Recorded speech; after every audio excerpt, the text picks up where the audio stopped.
Hello there and welcome back. So today we're going to be going over the Burris Eliminator III laser range-finding rifle scope.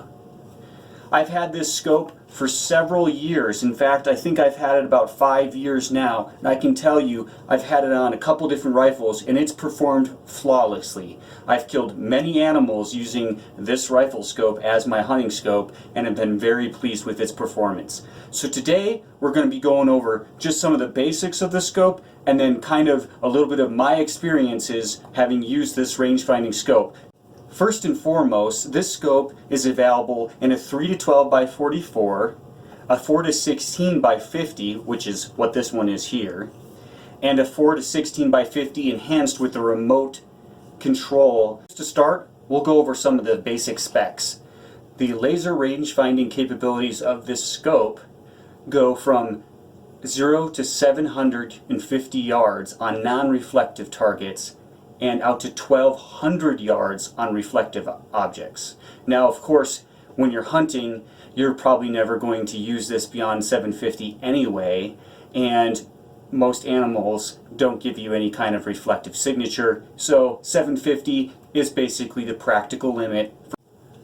So the way this scope works is you push this button on the left side or on the right side while you're pointing at your target, and it automatically laser range finds the target, and then it automatically illuminates a red dot inside the reticle of the scope at the correct bullet drop point, at the correct aiming point. One of my concerns when I first got this scope was that it would take time for it to laser range find and do the ballistic calculation and give you the correct aiming point. However, very surprisingly, it takes literally like a fraction of a second. It's almost instantaneous, and it holds for a full 10 seconds unless you suppress the button again at a different target or at a different distance, so that if you take time to set up after suppressing the button and range finding the object, you still have time to be able to make that shot and not rush the shot.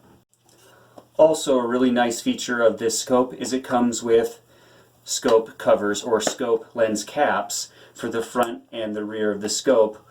It also comes with a program book that gives you the drop data on almost every popular and major manufacturer of ammunition and caliber, so that you can automatically start by punching in good ballistics data to give yourself a starting point. I will give you a little bit of a tip on the programming a little bit later in this video that helps immensely. This scope comes with an X96 reticle, which is kind of what I call a Christmas tree reticle. So not only does it give you holdovers for elevation, but it gives you holdovers for windage as well.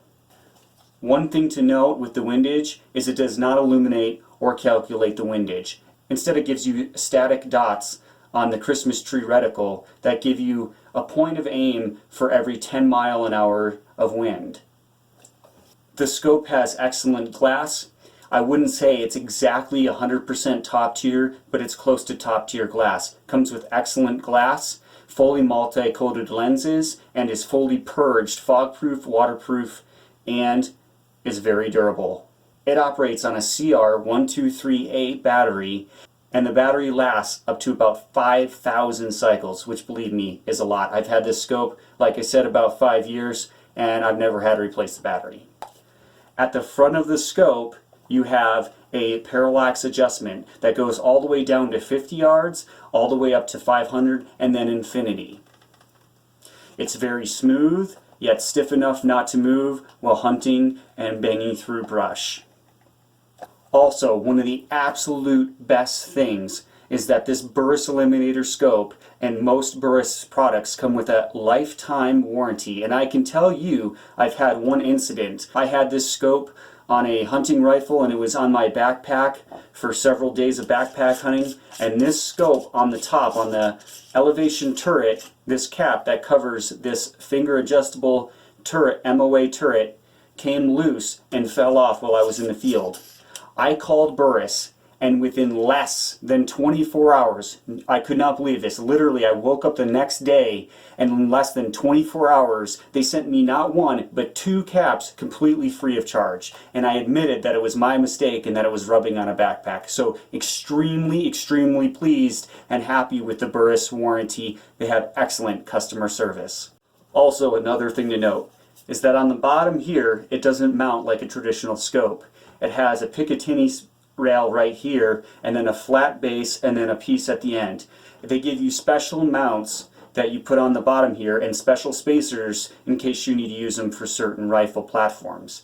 However, I was able to mount mine, baiting it up to a Picatinny rail. One important thing to know, when you buy a scope base to mount the scope on, you do not want a 20 MOA rail. You want a 0 MOA base. Another really important thing with this scope, and it will help you a lot, you always zero this scope at 100 yards, not 200 yards. The way the programming is set up, it is most easily programmed when you have a zero of 100 yards. They recommend that you shoot a target at 750 yards and then physically measure the drop at 750 yards with a 100 yard zero.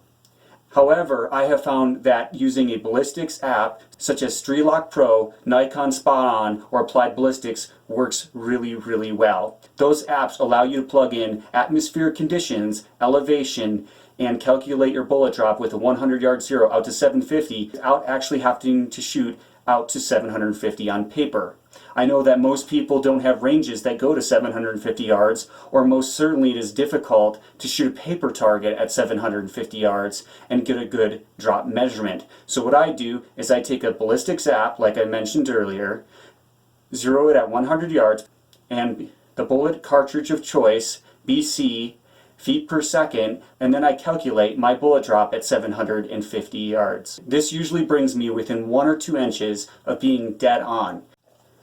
Once I do that, what I do is I go out and then I shoot steel or paper from anywhere from 50 yards all the way out as far as I can. Now if you have a range that only goes out to 400 yards, shoot it out to 400 yards. If it's dead on at 400, chances are it's going to be very close out to 750 or beyond.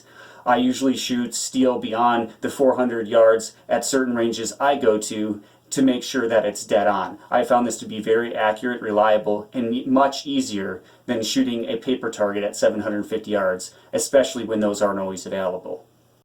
So, on a personal note, having used this for 4 to 5 years, I can tell you that obviously the coatings of this scope have held up very well. It is in an almost flawless condition even after really rough, tough use out here in the Rocky Mountains, and the scope has never failed me. The ballistics program and computer inside has worked flawlessly. The laser rangefinder is very high quality and does not have problems laser range finding anything unless there's extremely heavy fog, rain, or snow, which is the case with any laser rangefinder. So I've been very pleased with the scope, and I think this is the easiest and best hunting scope you can use for long range hunting. Hope you enjoyed the quick video. Go ahead and like and subscribe below.